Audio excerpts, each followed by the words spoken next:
Welcome to The Culture. We rest at the pulse of the community, providing all things news, music, fashion, events, and everything that we talk about in between. It's a lifestyle. We are The Culture. Hi, and welcome to The Culture. I am your host, Jessica Garrett Modkins. Joining me today is Jason Smith. He's the director for the Office of Equity and Inclusion for Miami-Dade County. Welcome to the show today, Jason. Thank you, Jessica, for having me. We are so excited about all of the things that your office is doing, but I want to start about you. I understand that you are a Miami native. Tell us a little bit about your journey and how you were able to end here at the Office of Equity and Inclusion. Sure. So as you said, I am a Miami native. I graduated from Miami Killian Senior High School in South Dade, and I went on to Howard University, where I received my bachelor's in communications. And after interning at several major newspapers, including the Boston Globe and the Des Moines Register out in Iowa, I decided to use my talents to tell the stories of our community in Miami-Dade County. And I came back to Miami and I started working at the Miami Times, the historic Miami Times. And that was a very fruitful experience for me because I had a chance to tell stories of residents who had been displaced as a result of the county's Hope 6 program. I had an opportunity to tell stories of individuals impacted by the foster care system and, the guardian ad litem system. So, and I was advocating through the written word for equity and inclusion and change for the Black community. And through my work, then Miami-Dade County Commission Chairwoman Barbara Carey Schuler came knocking on my door and asked me to join her team in the media division to help her work. And I jumped at the chance because I saw that as an opportunity to get inside of government and not only advocate for our community, but to help change policy that could positively impact our community.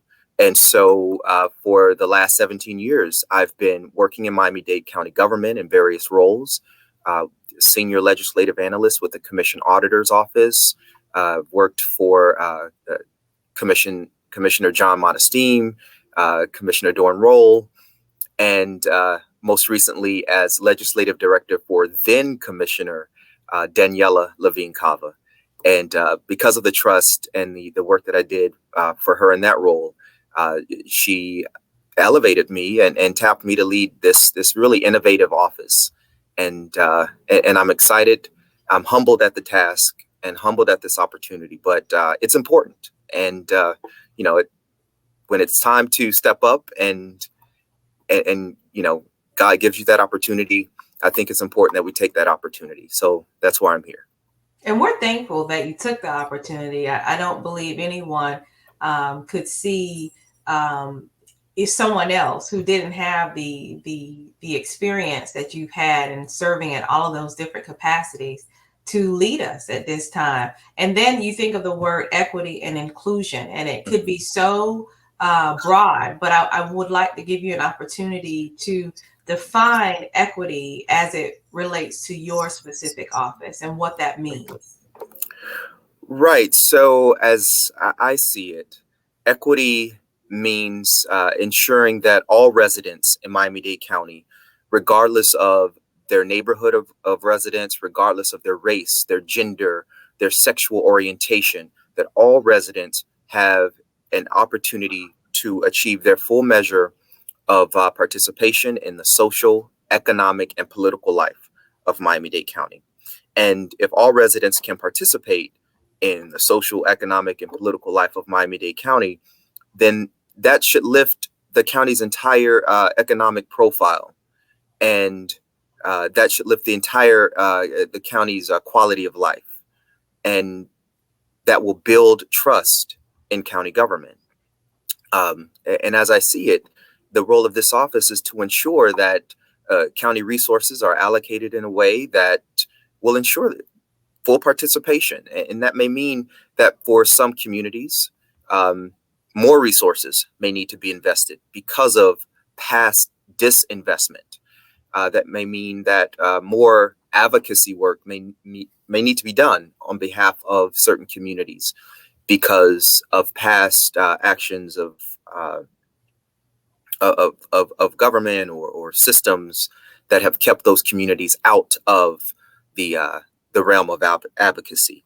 So it's a strategic approach to investing in county resources, a strategic approach to calling out and lifting up those communities that have been traditionally left behind.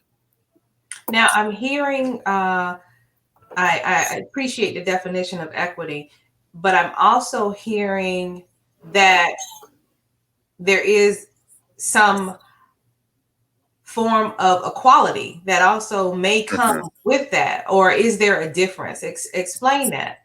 Right. Yeah. So I like to think of it as, so equality and equity are different. Equality means that you are allocating, let's just say it like this, you're giving 2 loaves of bread to each community, right? That's equality. Same resources to everyone. Equity may mean that you have to give more resources to one community or another based on where that community is. If you have one community here and another community here, an equal measure of county resources won't bring those communities equal.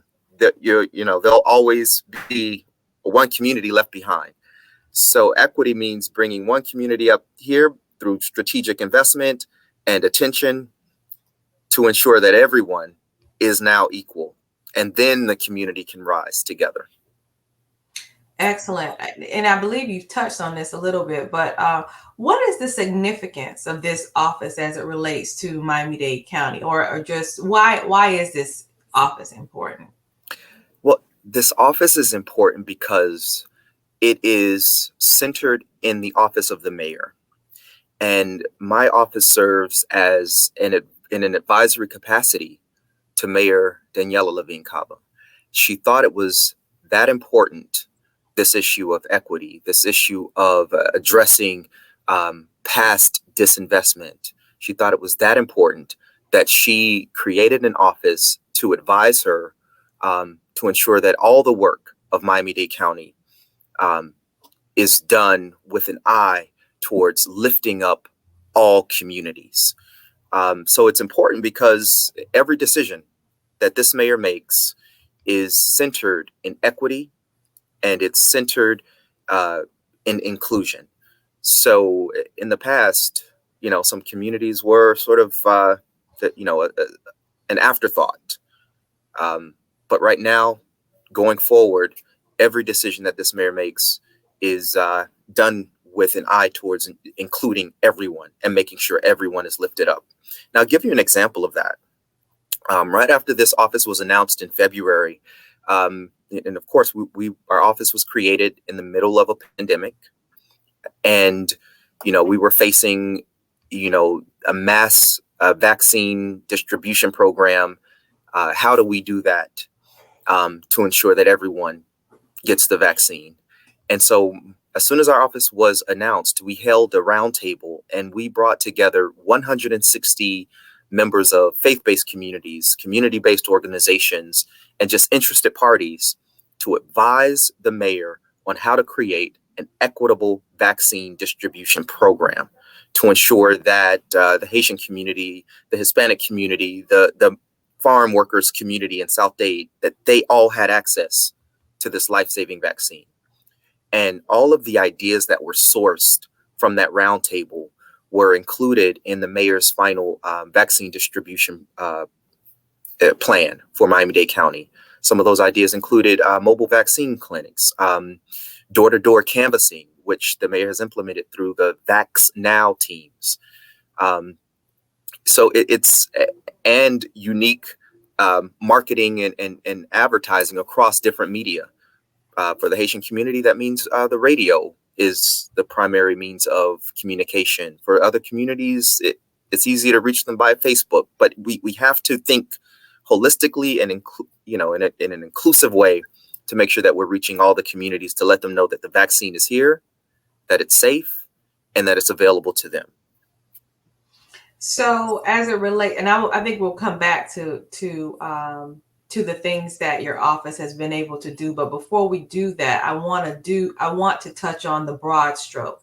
What are the goals that you have in mind for this office? It seems rather significant to people who look like me. What are those? What are those goals? Yeah. So the goals of this office, we have a few. One is to infuse these principles of equity and inclusion throughout the county administration, county government administration. So we'll be holding trainings for county employees and partnering with the Office of Fair Employment Practices and Human Rights to train all county employees on anti-bias training and issues of equity and inclusion. We will be conducting audits of all 20 or 26 county departments regarding equity to ensure that we're delivering services in an equitable and inclusive manner. And of course, we also want to convene the community and educate the community about these issues of equity and inclusion. So we will be holding roundtables and community discussions about these issues, and also doing deep dives on particular issues that need to be addressed. Just as I mentioned earlier, vaccine distribution, ensuring that the county does that in an equitable manner. We will be, and of course, we'll talk more about the individual deliverables of the office soon, but issues of affordable housing, because we know that is housing is a way to build wealth in the Black community and in any community. Is the county delivering affordable housing in such a way that it is accessible to African Americans and people, to the Hispanic community?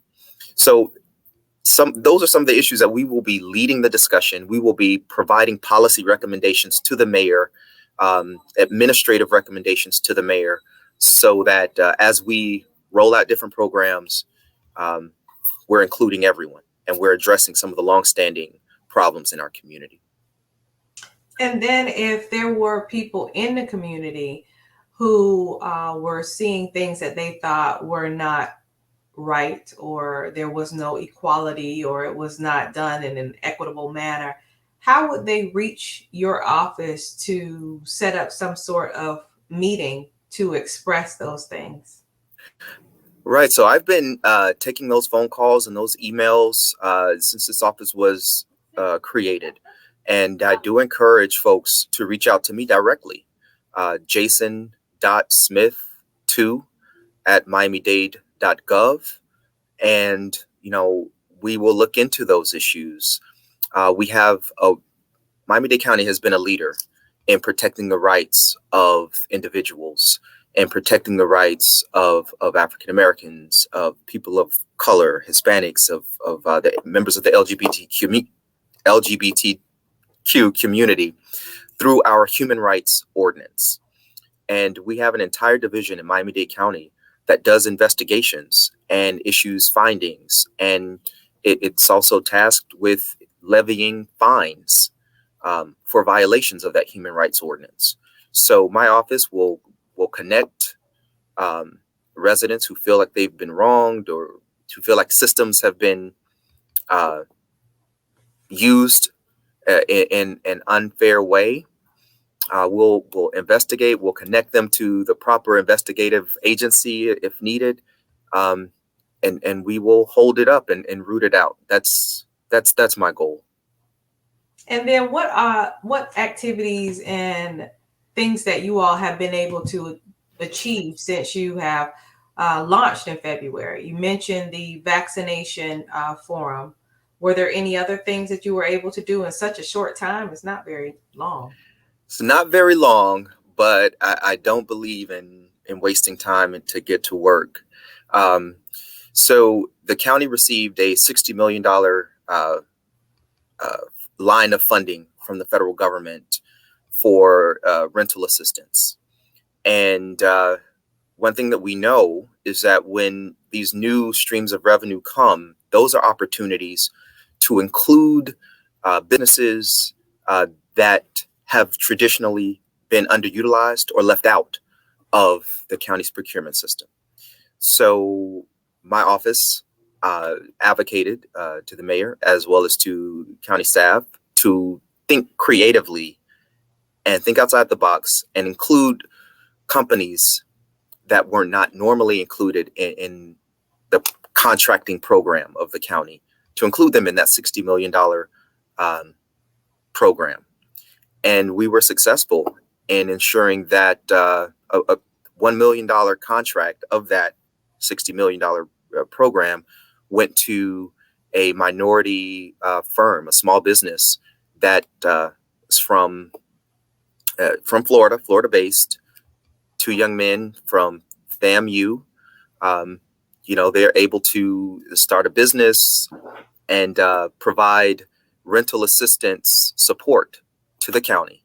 And so that's, to me, that's a tangible win for this office and for this county, because we had a stream of revenue and we thought creatively about how to include underutilized firms. Mm-hmm. And it just so happened that this firm is owned by African Americans, young men, and we're giving them an opportunity and a shot at providing services to our residents. I think that's a win.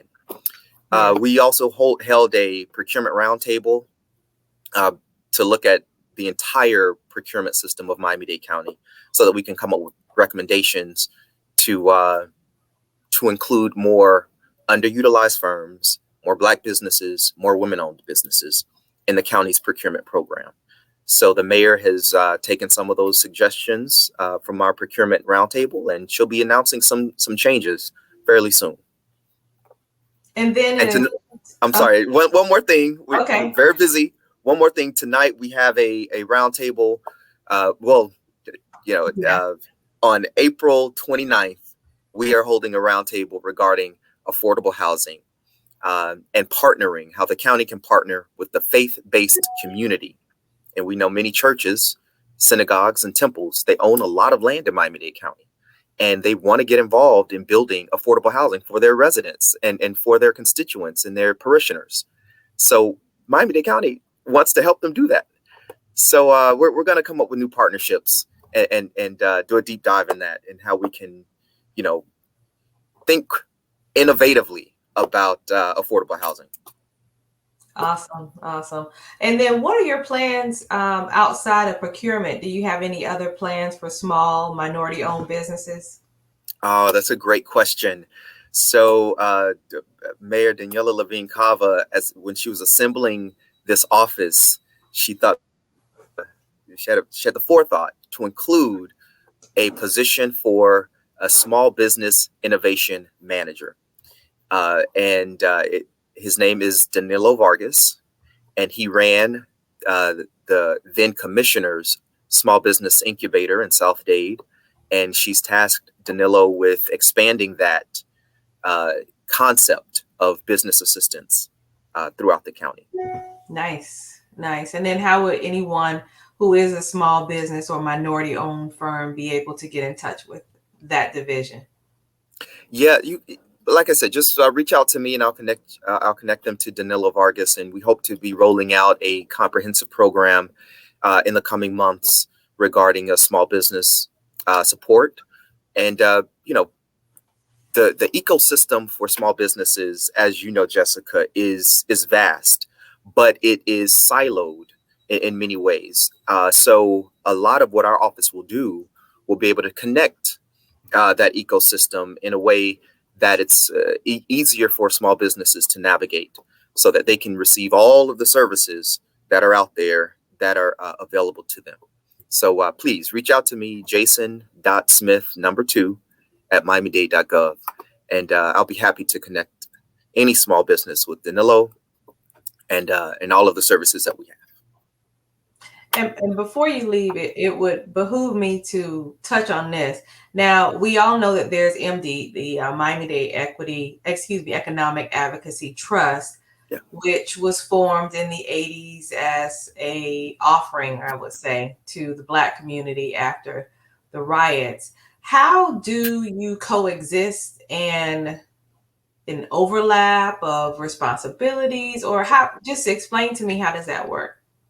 Right. Yeah, the Miami-Dade Economic Advocacy Trust is an important tool that has been underutilized for far too long. It's an important tool to address the issue of equity in the Black community, and that's exactly when you read the ordinance that created MDEAT. That's exactly what it says. It was created to address the issues of equity in the Black community in Miami-Dade County. So my goal is to work with MDEAT, lift up MDEAT, and highlight their work and bring more attention to their work of advocating on behalf of the Black community. I want to work in partnership with MDEAT and shine a new light on the work of that important agency and ensure that that agency takes its rightful place, leading the discussion of improving the lives of Blacks in Miami-Dade County. Awesome. Much success to you, Jason. We wish you well. Please come back. Our door is always open. And I look to have more of an ongoing relationship with your department to alert all of the listeners and viewers for this program, as well as for our publication, of the things that your office is doing to keep them informed. I would like that very much, Jessica, and I like to come back, maybe on a monthly basis or, quarterly basis to update you on our work and to hear from you what you're hearing in the community. And I would love to interact, in the written word. I'm a communications major by training. So I want to, I would love to provide some written word and material to the culture, and so that we can better connect our community to the work that the mayor's office is doing. Yes, let's do it. Let's do it. And to all of you, thank you for joining us. Join us again tonight for a little bit of my 2 cents right here on The Culture. You can catch us live on YouTube or on Facebook at The Culture XYZ every Friday at 6 p.m. And we'll see you next time again for another edition of The Culture. The Culture is produced and owned by Hip Rock Star Media and cannot be reproduced or broadcast without written consent by Jessica Garrett Modkins. All rights reserved 2020.